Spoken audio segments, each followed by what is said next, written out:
Break کے بعد خوش آمدید. میں ہوں عمران حسن اور بریک پہ جانے سے پہلے ہم نے کوشش کی کہ ذرا پروگرام میں کچھ ایسے فلیورز رکھے جائیں کہ آپ کو اچھا لگے, آپ کا دن اچھا گزرے. اور اب چونکہ جمعۃ المبارک بھی ہے, ہمارا ایک سلسلہ بھی ہوتا ہے, کسی اہم اسلامی موضوع پہ ہم بات کرتے ہیں اور علامہ عمران بشیر صاحب ہمارے ساتھ موجود ہوتے ہیں. آج بھی علامہ صاحب موجود ہیں. آپ کو خوش آمدید کہنے کے ساتھ ساتھ آج جس اہم موضوع پہ ناظرین ہم بات کرنے جا رہے ہیں وہ آپ کے پڑوسیوں کے حوالے سے ہے, ہمارے پڑوسیوں کے حوالے سے ہے. پڑوسیوں کے حقوق کا ہمیں معلوم ہے, ہم اکثر پڑھتے ہیں, بات کرتے ہیں, اسلام میں بہت زیادہ ہیں. نبی کریم صلی اللہ علیہ وآلہ وسلم نے اپنی کئی احادیث میں پڑوسیوں کے حقوق کی جانب ہماری توجہ دلائی ہے اور ہمیں تنبیہ کی ہے کہ اس کا خیال رکھا جائے, اہتمام کیا جائے کہ ہماری کسی حرکت سے پڑوسی کو کوئی نقصان نہ پہنچے, کوئی گزن نہ پہنچے, اس کی دل آزاری نہ ہو. لیکن بنیادی طور پہ اس کی اہمیت کیا ہے اسلام میں, اور ہم کیسے اس کو اپنی لائف کے اندر, اپنی زندگی کے اندر پریکٹیکلی استعمال کر سکتے ہیں, پریکٹس کر سکتے ہیں, اسی پہ ہم بات کریں گے. بہت شکریہ once again for being with us. یہ موضوع بڑا اہم ہے اور آج کل کے دور میں جب نفسا نفسی کا دور ہے, میں تو اسے کہتا ہوں, اس میں اور اہمیت اختیار کر گیا. سو اسلام میں پڑوسیوں کے بنیادی طور پہ حقوق ہیں کیا جو اللہ اور رسول نے بتائے؟ بسم اللہ الرحمن الرحیم. ہمیشہ کی طرح عمران بھائی آپ اچھے سے اچھے موضوعات کو لے کے آتے ہیں, اللہ تعالیٰ آپ کو اس کی جزا دے. دیکھیے بیسیکلی قرآن پاک میں جہاں نماز, روزہ, زکوٰۃ, حج کا حکم ہے, اتنی تفصیل آپ کو شاید نماز کی نہ قرآن پاک میں ملے جتنی پڑوسیوں کی آپ کو ملے گی. سورۃ النساء میں اللہ تعالیٰ فرماتے ہیں وَاعْبُدُوا اللَّهَ وَلَا تُشْرِكُوا بِهِ شَيْئًا وَبِالْوَالِدَيْنِ إِحْسَانًا وَبِذِي الْقُرْبَى وَالْيَتَامَى وَالْمَسَاكِينِ وَالْجَارِ ذِي الْقُرْبَى وَالْجَارِ الْجُنُوبِ وَالصَّاحِبِ بِالْجَنبِ, کہ آپ کے جو قریبی پڑوسی ہیں ان کا بھی آپ کے اوپر حق ہے, جو دور رہنے ہیں ان کا بھی حق ہے, اور حتیٰ کہ فرمایا ایک لمحے کے لیے بھی آپ کہیں پر اکٹھے ہو جاتے ہیں, وَالصَّاحِبِ بِالْجَنبِ, جیسے ہم تھوڑی دیر کے لیے اکٹھے ہو گئے جہاز میں, ٹرین میں, چنگچی میں, کسی جگہ کام کرتے ہیں تو اکٹھے ہو گئے ہم. سایہ, جہاں سایہ اکٹھا ہو جائے تو وہ بھی پڑوسی بن گیا. اور یہ آیت کریمہ ہے, یہ آیت کریمہ سورۃ النساء. ٹھیک, اللہ تعالیٰ 5ویں پارے میں یہ فرما رہے ہیں سورۃ النساء کے اندر 5ویں پارے کے اندر کہ جو آپ کا ایک لمحے کے لیے بھی قریب ہو کے بیٹھ گیا آپ کے سائے کے نیچے, ہم سایہ, جہاں سایہ اکٹھا ہو گیا وہ آپ کا ہم سایہ بن گیا, وہ آپ کا پڑوسی. یعنی کہ اس کے حقوق اتنے ہی ہو گئے جتنے ایک آپ کے ساتھ رہنے والے ہوتے ہیں. اس لیے اللہ کے محبوب صلی اللہ علیہ وآلہ وسلم نے اس کی تاکید اتنی فرمائی اور اس کی اہمیت اتنی بیان فرمائی کہ صحابہ سے فرمایا کہ ما زال جبریل یوصینی بالجار حتی ظننت انہ سیورث, کہ حضرت جبریل امین علیہ السلام نے مجھے پڑوسیوں کے اتنے حقوق بتائے کہ میرے دل میں یہ گمان پیدا ہونے لگا کہ ان قریب یہ حکم آئے گا جیسے باپ کے جانے کے بعد بیٹا وارث بنتا ہے, ایسے پڑوسی کے جانے کے بعد پڑوسی وارث بنے گا. ایک اور جگہ نبی کریم صلی اللہ علیہ وسلم نے فرمایا, کنز العمال کی روایت ہے, جس نے پڑوسی کو خوش کیا, جس نے پڑوسی کو کھلایا پلایا, جس نے پڑوسی کے لیے پارکنگ میں سہولت پیدا کر دی, جس نے پڑوسی کے لیے صفائی ستھرائی کا اہتمام کر لیا, کسی بھی اعتبار سے اپنے ساتھ رہنے والوں کو سہولت, راحت, آسانی کر دی, آپ نے فرمایا اس نے اس کو راحت یا آسانی نہیں دی, اس نے امام الانبیاء کو راحت پہنچائی. سبحان اللہ. اور اگلی بات ساتھ ہی فرما دی, من آذا جارہ, عمران بھائی, من آذا جارہ فقد آذانی, جس نے پڑوسی کو اذیت پہنچائی, جس نے پڑوسی کے لیے گاڑی پارک کرنے میں ایسے انداز میں اپنی جلدی کو دیکھتے ہوئے یا روٹین میں ہی کسی بھی اعتبار سے تکلیف پہنچائی, تو آپ نے فرمایا اس نے پڑوسی کو نہیں, اس نے امام الانبیاء کو اذیت پہنچائی. اس لیے نبی کریم صلی اللہ علیہ وآلہ وسلم اسی کے متعلق ایک اور جگہ ارشاد فرماتے ہیں کہ اول الخصمین یوم القیامت جاران, کل قیامت کے دن سب سے پہلا جو مقدمہ اٹھے گا وہ پڑوسیوں کے متعلق ہوگا. اگر پڑوسی کو راضی کیا ہوا تو یہ راضی, اوپر بھی کام سارا راضی. ایک نقطہ ہے چھوٹا سا, جی, کچھ لوگ صرف یہ کہہ کر جب ان سے پڑوسیوں کے حقوق کی ہم بات کرتے ہیں کہ آپ کا ان سے اچھا سلوک نہیں ہے یا آپ اچھا سلوک روا کیوں نہیں رکھتے, تو آگے سے ہمیں کاؤنٹر آرگیومنٹ یہ ملتا ہے کہ یہ بھی تو ایسے ہی ہیں, آپ ان سے کیوں نہیں ملتے, یہ بھی تو مجھ سے نہیں ملتے. اس پہ آپ کیا کہیں گے؟ بڑی خوبصورت بات کی. دیکھیے آپ صلی اللہ علیہ وسلم مسجد قباء سے فارغ ہو کر جب مسجد جمعہ بنو عوف کے علاقے کے اندر آپ نے پہلا جمعہ جو پڑھایا, 13 سال کی تکلیفیں برداشت کرنے کے بعد پہلے جمعے میں پتہ کیا ارشاد فرمایا, معاف کرنا سیکھو, درگزر کرنا سیکھو, محبتیں پھیلاؤ, نفرتوں کو ختم کرو. اور عمران بھائی ایک لفظ بھی نہیں ذکر کیا کہ میرے ساتھ میرے پڑوسیوں نے میرے ساتھیوں نے یہ سلوک کیا, بلکہ الٹا آپ دیکھیں کہ جب بدر کے موقع پہ یہ پکڑے جاتے ہیں تو ساری رات بے چینی میں اللہ کے محبوب ٹہل رہے ہیں اور نیند نہیں آ رہی. آپ سے پوچھا گیا تو آپ نے فرمایا یہ میرے مکہ کے پڑوسی ہیں, مکہ کے ساتھی ہیں, ان کو جو پکڑا گیا مجھے یہ پکڑ. انہوں نے کیا کیا اور اللہ کے محبوب کیا کر رہے ہیں؟ ہم فیصلہ اب ہم کر لیں کہ ہم مشرکین مکہ کی طرف جانا چاہتے ہیں یا ہم رسول اللہ صلی اللہ علیہ وسلم کی ترتیب پہ.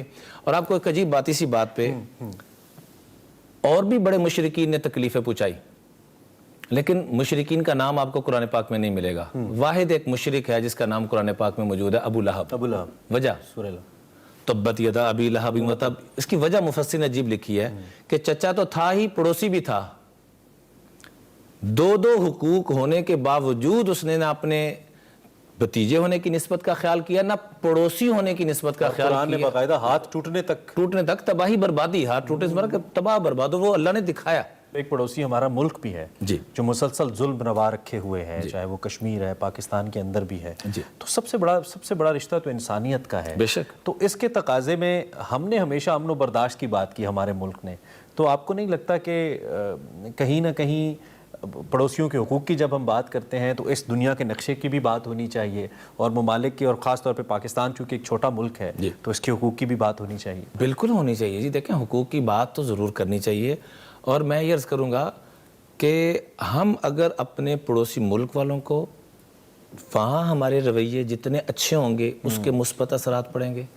یہاں پر رہتے ہوئے ہم مثال کے طور پر یہاں پر بھی غیر مسلم رہ رہے ہیں, ان کے ساتھ ہمارے رویے اچھے ہوں گے تو اس کے مثبت اثرات آئیں گے. اچھا, یہ جو سارے نکات آپ نے, چونکہ اسی جانب دوبارہ میں گفتگو کو لے کے جاتا ہوں, پڑوسیوں کے درمیان بعض اوقات نمود و نمائش کا بڑا معاملہ ہوتا ہے کہ میں نے ایک گاڑی اس لیے خریدنی ہے یا میں نے ایک گھر اس لیے بڑا بنوانا ہے کہ میرے پڑوسی اس سے دیکھیں, مرعوب ہوں یا متاثر ہوں.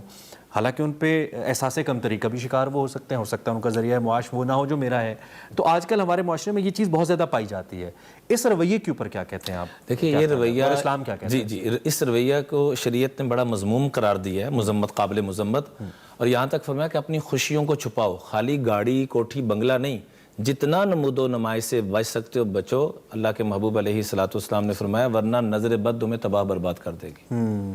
نمود و نمائش کی نیت سے بچنا. دیکھیں اللہ نے ایک نعمت دی ہے, آپ گھر بنا رہے ہیں, اچھا, اس میں کوئی حرج نہیں, نیت کم از کم گڑبڑ نہ کریں. بلکہ یہاں تک فرمایا اللہ کے محبوب علیہ الصلوۃ والسلام نے کہ پڑوسیوں کے تو اتنے حقوق ہیں کہ مکان آپ لوگوں نے کیا دینا ہے. فرمایا تمہارے گھر میں اگر سالن پک رہا ہے اور اس کی خوشبو پڑوسی کے گھر تک جا رہی ہے تو کھانا بھی وہاں تک جانا چاہیے.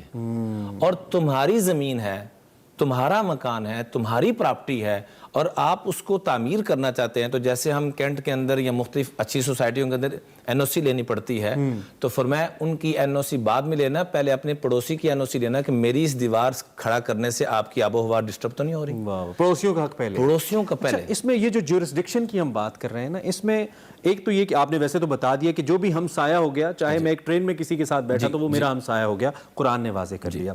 لیکن بعض اوقات ایک محلے کی, جو کہ ہم محلوں میں رہتے ہیں, ہمارا سوشل سٹرکچر ایسا ہے, محلے کی کوئی ایک شخصیت ہوتی ہے جس سے کہتے ہیں کہ یار اس سے تو پورا محلہ تنگ ہے, یہ تو خاتون بڑی ڈاڈی ہے, یہ تو حضرت جو ہیں بڑے غسیلے ہیں.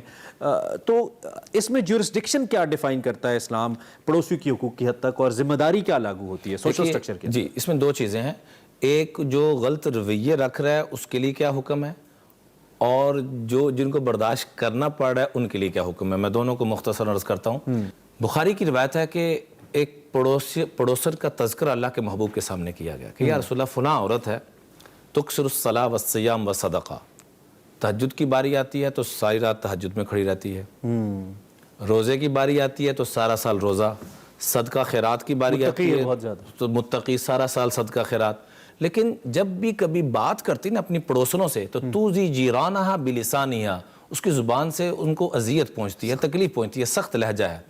تو آپ کے چہرے کی رنگت بدل گئی. فرمایا لا خیر فیہا, لا خیر فیہا, لا خیر فیہا. میں اللہ کا محبوب گارنٹی دیتا ہوں کہ اس کی کوئی عبادت قابل قبول نہیں, اس میں کوئی خیر نہیں, اس کی کوئی خوبی اللہ کے ہاں قابل قبول نہیں. ہیا فی النار, وہ دوزخ میں جائے.